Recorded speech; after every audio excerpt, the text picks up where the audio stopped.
ఉద్యమం జరిగింది నీళ్లు, నిధులు, నియామకాల గురించి. దాంట్లో భాగంగా తెలంగాణ రాష్ట్రం వచ్చిన తర్వాత కట్టినటువంటి అతి పెద్ద లిఫ్ట్ ఇరిగేషన్ ప్రాజెక్ట్ కాళేశ్వరం. అయితే కాళేశ్వరం కట్టిన రోజు నుంచి ఈ రోజు వరకు రకరకాల చర్చలు జరుగుతున్నాయి. నిజంగా కాళేశ్వరం తెలంగాణకు, తెలంగాణ రైతులకి వరమా కాదా? కాళేశ్వరం కట్టిన దగ్గర నుంచి ఇప్పటి వరకు జరుగుతున్నటువంటి రకరకాల ఇష్యూస్ మీద మాట్లాడేందుకు మనతో పాటు ప్రొఫెసర్ రాఘవరెడ్డి గారు ఉన్నారు. సార్ నమస్తే. నమస్కారం అండి. సార్, కాళేశ్వరం అనేది రాగానే రకరకాల వాదనలు వస్తాయి. కాళేశ్వరం కట్టడం ఒక రికార్డు నుంచి మొదలు పెడితే దాంట్లో ఒక పిల్లర్ కుంగింది, ఇప్పుడు కమిషన్ల వరకు, వాటన్నింటి వైపుకి నేను పోదలుచుకోలేదు. కానీ అసలు నిజంగా మీరు అంటే ఇరిగేషన్ మీద చాలా అవగాహన ఉన్న వ్యక్తిగా చెప్పండి సార్, అసలు కాళేశ్వరం అనేది తెలంగాణ ప్రజలకు వరమా శాపమా? కాళేశ్వరం అనేది తెలంగాణ రైతులకి ముఖ్యంగా ఒక వరం అని చెప్పాలి. వ్యవసాయానికి ముఖ్యంగా కావాల్సింది నీళ్లు. మన దక్కన్ పీఠభూమిలో ఉన్న తెలంగాణకి నదుల నుంచి నీళ్లు ప్రాజెక్టుల ద్వారా, కాలువల ద్వారా వచ్చే అవకాశం లేదు. అందువల్లనే చాలా ఎక్కువ శాతం రైతులు వ్యవసాయ బావుల మీద ఆధారపడి చెరువుల కింద 1980 తర్వాత బోర్ బావుల మీద ఆధారపడి వ్యవసాయం చేస్తున్నారు. ఈ నీళ్ల కోసం తన్లాట అనేది ఒక 60-70 ఏళ్ళ నుంచి నడుస్తుంది. ముఖ్యంగా 1980s తర్వాత ఈ నీళ్ల కోసం కొట్లాట, ఒక విధంగా చెప్పాలంటే అది కొట్లాటనే. నీళ్ళ కోసం కొట్లాట అనేది ఎక్కువైంది. అప్పుడే మనకి హరిత విప్లవం అభివృద్ధి ఫలాలు చూసాం మనం. గోదావరి జిల్లాలో కానీ, కృష్ణా, గుంటూరు, ప్రకాశం జిల్లాలో నాగార్జున డ్యామ్ కింద పంటలు బాగా పండడము, అంటే వ్యవసాయం కూడా లాభదాయకంగా మారింది అక్కడ. అటువంటిప్పుడు తెలంగాణ ప్రజల్లో కూడా ఒక ధోరణి పెరిగింది. దాంతో ప్రతి రైతు పంటలు సాగుబడి ఎక్కువ చేయడం కానీ, హరిత విప్లవ టెక్నాలజీని, అంటే గ్రీన్ రెవల్యూషన్ టెక్నాలజీ అంటాం మనం, అది వాడి, ఎరువులు వాడి, ట్రాక్టర్లు ఉపయోగించి ఈ వరి పెంచడం కానీ, వరి పండించడం కానీ, మిగతా పంటలు పండించడం కానీ ఎక్కువైంది. ఇక్కడ సాగు విస్తీర్ణం ఎక్కువైంది. అది దట్స్ ఎ న్యాచురల్ ప్రాసెస్ అది. ఎందుకంటే నీకు అవసరాలు పెరుగుతున్నాయి, కుటుంబాలు పెరుగుతున్నాయి, బాధ్యతలు పెరుగుతున్నాయి. అటువంటిప్పుడు రైతు కూడా ఉన్న భూమినే, బీడు భూములు కూడా సాగులోకి తీసుకొచ్చాడు. సో విస్తీర్ణం కొంతవరకు పెరిగింది. కానీ అక్కడ మేజర్ లిమిటేషన్, ఒక పెద్ద అడ్డంకి ఏంటంటే నీళ్ళ లభ్యత. అది అనుకున్నంతగా పెరగలేదు. దానివల్ల ఏమైందంటే ఎప్పుడైతే బావులు అడుగంటిపోయాయో, కొంతకాలంగా చెరువులు కూడా అడుగంటిపోయాయి వర్షాలు సరిగ్గా పడక. అప్పుడు రైతులు ఓన్లీ బోర్ బావుల మీద ఆధారపడడం మొదలుపెట్టారు. బోర్ బావుల మీద ఆధారపడి వ్యవసాయం చేసినప్పుడు ఒక సీజన్ బాగానే ఉంటుంది, 2 సీజన్లు బాగానే ఉంటుంది. తర్వాత వచ్చేసరికి ఇంకా పక్కనున్న రైతులు వేయడము, బోర్ బావుల సంఖ్య ఊర్లలో పెరిగిపోవడం అనేది, బోర్లు కూడా ఎండిపోయే పరిస్థితి వస్తుంది. ఒక 2 సీజన్లో బోర్లు కూడా ఎండిపోయినాయి.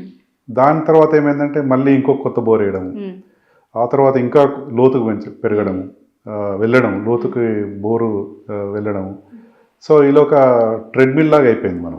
అట్లా అప్పులు చేసిన వాళ్ళు కూడా ఉన్నారు కదా సార్, బోర్ల కోసం అని బోర్లు వేసుకోవడం మీద ఆధారపడి. ప్రతి ఊర్లో 10-20 మంది వెళ్తారు. మీరు తెలంగాణ పల్లెల్లో ఇది మామూలు ప్రజలకు తెలియంది. పర్టికులర్గా ఆంధ్ర ప్రాంత ప్రజలకు, గోదావరి జిల్లాలో కానీ, కృష్ణా, గుంటూరు జిల్లాల ప్రజలకు, రైతులకు తెలియని విషయం ఏంటంటే, బోర్ల మీద వ్యవసాయం చేసి, బోర్ బావులు వేసి కుటుంబాలు దాదాపు ఏమంటారు, విచ్ఛిన్నమయ్యే స్టేజ్కి వచ్చినాయి. ఆత్మహత్యలు చేసుకున్నారు. ఆత్మహత్యలు చేసుకుని ఆర్థికంగా చాలా చాలా చితికిపోయారు. మనకి పాలమూరు జిల్లాని చూసుకుంటే అక్కడ 20 ఎకరాలు ఉన్న రైతు కూడా వచ్చి ఒక దశలో ట్యాంక్ బండ్ పైన పల్లీలు అమ్ముకున్నాడు. 20 ఎకరాలు ఉన్న రైతు కూడా. ఎందుకంటే ఆయన అప్పటికే 10-20 బోర్లు వేసి అప్పుల పాలై, అప్పులు ఎలా తీర్చాలో తెలియక, వర్షాలు పడక సిటీకి వచ్చి, హైదరాబాద్కి వచ్చి ఏదో ఒక కూలీ నాలి లేదా ఇటువంటి పనులు చేస్తూ వెళ్ళదీసిన సందర్భాలు చాలా ఉన్నాయి. ఇన్ఫాక్ట్ వలసలు కూడా దానివల్లనే వచ్చినాయి కదా. వలసలు కూడా దానివల్లనే వచ్చినాయి. మహబూబ్నగరే వలసల జిల్లా అనే దేశం మొత్తం పరిచయం అది. అట్లాగే మన ఉత్తర తెలంగాణలో చూసుకుంటే బొంబాయి, దుబాయ్, సోలాపూరు, సూరత్ వలసలు విపరీతంగా అయినాయి. అంటే ఇది ఒక తెలంగాణ, మీరు అన్నారు కదా కాళేశ్వరం వరమా శాపమా అని. 1956లో ఆంధ్రప్రదేశ్ ఏర్పడ్డది. ఆంధ్రప్రదేశ్ ఏర్పడడం అనేది తెలంగాణకు శాపం. ఎందుకంటే 56 నుంచి చూసుకుంటే మనకి 90s 80s లాస్ట్ 80sలో శ్రీరామ్ సాగర్ ప్రాజెక్టు కొంచెం ఫంక్షనింగ్ అయింది. అప్పటిదాకా ఆ తర్వాత నుంచి 80s 90s నుంచి కూడా మనకి ఇప్పటిదాకా కాళేశ్వరం స్టార్ట్ అయ్యేదాకా ఎటువంటి ప్రాజెక్టులు గోదావరి నీళ్ళు ఉపయోగానికి కట్టింది లేదు. ఎల్లంపల్లి రిజర్వాయర్ అది అసంపూర్తిగా మిగిలింది. దేవాదులు అన్నారు, అది శంకుస్థాపనలకు సరిపోయింది. గోదావరి నీళ్ళ ఉపయోగం అనేది నా ఆర్గ్యుమెంట్ ఏందండి, అంటే తెలంగాణ వాదుల, తెలంగాణ రైతుల పక్షాన మాట్లాడే వాదుల వాదన ఏంటంటే ఆంధ్రప్రదేశ్ ఏర్పడకపోతే తెలంగాణ బాగుపడేది కదా, మనం గోదావరి నీళ్ళని వాడుకలోకి తెచ్చేవాళ్ళం కదా. తెలంగాణ దృష్టితో ఆలోచిస్తే వచ్చిన ప్రాజెక్టు కాళేశ్వరం ప్రాజెక్టు. ఎలాగైనా ఎన్ని కష్టాలకైనా వచ్చి ఎంత ఖర్చు పెట్టైనా సరే తెలంగాణ రైతులకు నీళ్ళు అందించాలన్న ఉద్దేశంతో కట్టిన ప్రాజెక్ట్ ఇది. అంటే దీనివల్ల ఏమైందంటే ఒక 60 ఏళ్ల పాటు తెలంగాణ రైతులు ఎంత మోసపోయినా అర్థం చేసుకోవచ్చు, ఎంత కోల్పోయినా అర్థం చేసుకోవచ్చు మనం. ఇటువంటి దుర్భరమైన పరిస్థితి మనకి 2014లో తెలంగాణ ఏర్పడే నాటికి 10 జిల్లాల్లో 6 నుంచి 7 జిల్లాలు కరువు పీడిత జిల్లాలుగా గవర్నమెంట్ ఆఫ్ ఇండియా భారత ప్రభుత్వం గుర్తించింది. 6 నుంచి 7 జిల్లాలు కరువు పీడిత జిల్లాలని. 10 జిల్లాలలో 6 నుంచి 7 జిల్లాలు కరువు పీడిత జిల్లాలు. మరి ఇప్పుడు ఏమైందండి, ఇప్పుడు స్టాటిస్టిక్స్ చూసుకుంటే మనం తెలంగాణ వరి ధాన్యంలో అగ్రగామి.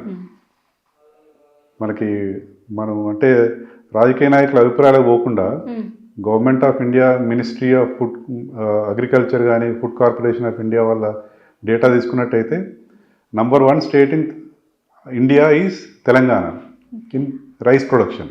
రైస్ బౌల్ ఆఫ్ ఇండియా అయిపోయింది. రైస్ బౌల్ ఆఫ్ ఇండియా అంటే ఇక్కడ వనరులు లేక కాదు, కష్టపడే మనస్తత్వం లేక కాదు, రైతులు కష్టపడే వాళ్ళు, యువతలో కష్టించాలన్న, కృషి చేయాలన్న పట్టుదల ఉన్నవాళ్ళు.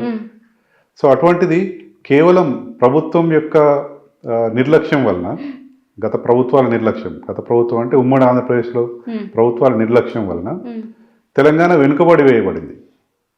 మనం తెలంగాణ ఉద్యమంలో కూడా మాట్లాడుకున్నాం, తెలంగాణ వెనుకబడిన ప్రాంతం కాదు, వెనుకబడేసిన ప్రాంతం. వెనుకబడేయబడ్డది, నీళ్ళు అందించక వెనుకబడేయబడ్డది. అంటే మనం ఒక విధంగా చూసుకుంటే ప్రభుత్వాలు ఏం చేయగలవు అన్నదానికి, ప్రభుత్వాలు తలుచుకుంటే ఏమైనా చేయొచ్చు. నీళ్లు అందించాలనుకుంటే వ్యవసాయానికి ఎంత దూరం నుంచే నీళ్ళు తీసుకుపోవచ్చు. ఒక ఉదాహరణ, మనం ఉమ్మడి ఆంధ్రప్రదేశ్లో పోతిరెడ్డిపాడెం చూసాం. కృష్ణా పరివాహక ప్రాంతంలో లేని ప్రాంతానికి, రాయలసీమ ప్రాంతానికి నీళ్లు తీసుకుపోయారు. కొన్ని వందల కిలోమీటర్లు కెనాల్స్ కట్టి, మీరు చూస్తే ఆశ్చర్యపోతారు, దాదాపు 60-70 రిజర్వాయర్లు ఉన్నాయి రాయలసీమలో. కానీ రాయలసీమలో వెనుకబడ్డ ప్రాంతము అది ఇది అంటారు కదా సార్, ఇప్పటికీ కూడా చాలా డ్రాట్ ఉంది అనేది ఒక అది కొంతవరకు వాస్తవమే. రాయలసీమ వెనుకబడ్డ ప్రాంతమే, కాకపోతే అక్కడ నదులు ఉన్నాయి, ఆ నదుల్లో నీటి లభ్యత తక్కువైపోయింది. దానికి కృష్ణా నీటి మీద ఎక్కువ ఆధారపడ్డారు. అంటే ఇక్కడ మనము వాళ్ళకు నీళ్లు తీసుకుపోతున్నారన్న బాధ ఉండద్దు. రైతులకి, ఎక్కడ ప్రాంత రైతులైనా వాళ్ళ ప్రయోజనాలు ముఖ్యం ఉండాలి ప్రభుత్వానికి, ఏ ప్రభుత్వానికైనా కూడా. రాయలసీమ రైతులు ఈ పోతిరెడ్డిపాడు వల్ల లాభం పొందుతున్నారంటే అది హర్షించదగ్గ విషయం. We should welcome. ఇక్కడ ప్రాబ్లం ఏంటంటే, రాయలసీమ రైతులకు మీరు పోతిరెడ్డిపాడు ద్వారా నీళ్లు తీసుకుపోయినప్పుడు తెలంగాణ రైతులకు ఆ కృషి ఎందుకు చేయలేదు? తెలంగాణ ప్రాంతంలో కృష్ణానది ఒడ్డునే ఉన్న మహబూబ్నగర్లో కానీ, నల్గొండలో కానీ ఇటువంటి కృషి ఎందుకు చేయలేదన్న అభిప్రాయం తెలంగాణ రైతుల్లో కలుగుతుంది. అట్లాగే గోదావరి నీటి వాడకంలో కానీ, మనకి శ్రీరామ్ సాగర్ మొన్న వాడుకలోకి వచ్చిన ఎల్లంపల్లి కానీ, ఆ తర్వాత అంటే గత 2014 కల్లా దాదాపు గోదావరి ఒట్టిగానే కిందికి పారిపోయింది, కిందికి పారేది ధవళేశ్వరం బ్యారేజ్ దాకా. అంటే ఇంత లాంగ్ స్ట్రెచ్ మనం గోదావరి నీళ్ళు ఎందుకు వాడుకోలేదు? అంటే మనం కరువు పీడిత ప్రాంతాలైన రాయలసీమకు తీసుకెళ్తున్నాము, కానీ అప్పటికే కరువు పీడిత ప్రాంతాలుగా తెలంగాణ జిల్లాలు గుర్తింపబడ్డాయి. నిజామాబాద్ కానీ, వరంగల్ కానీ, మెదక్. ఎందుకు వాడుకోలేదు సార్? ఇక్కడ రైతుల పట్ల ప్రేమ లేకపోవడమా, పాలించిన వాళ్ళకి చిత్తశుద్ధి అంటే రాజకీయ చైతన్యం రైతుల్లో లోపించడం వలన అని చెప్పొచ్చు. ఓకే. రాజకీయ చైతన్యం రైతుల్లో లోపించడం అంటే రైతులు రాజకీయంగా చైతన్యం కాలేదు. రైతులు రాజకీయాలను శాసించే శక్తి వాళ్ళకు వస్తే ఏ పార్టీ ప్రభుత్వంలో ఉన్నా రైతుల గురించి ఆలోచిస్తుంది, రైతులకు ఎలా మేలు చేయాలనే ఆలోచన వస్తుంది అన్నట్టు.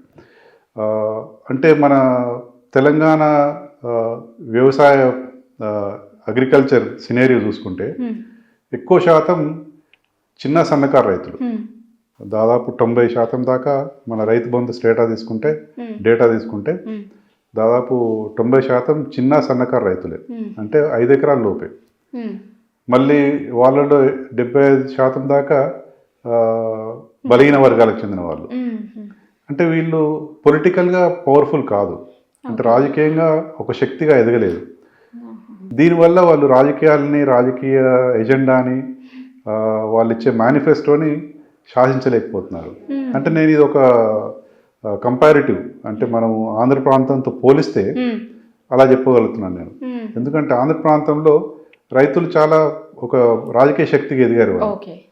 ఇప్పుడు రైతులు ప్రయోజనాలను కాదని ఏ పార్టీ అక్కడ పని చేయలేదు, పార్టీ కానీ నాయకులు కానీ మాట్లాడలేరు. రైతు ప్రయోజనాలు ముఖ్యం. అందుకే మీరు చూస్తే కాళేశ్వరం అన్నారు మీరు, కాళేశ్వరం భిన్న అభిప్రాయాలు ఉన్నాయి. దాన్ని పొగిడే వాళ్ళు కొంతమంది అయితే దాన్ని తిట్టే వాళ్ళు చాలామంది ఉన్నట్టు మనకి మన మీడియాలో చూస్తున్నాం. ఇటువంటి చర్చ పోతిరెడ్డిపాడు మీద కానీ పోలవరం మీద కానీ మనకి ఇక్కడ కనపడిందా?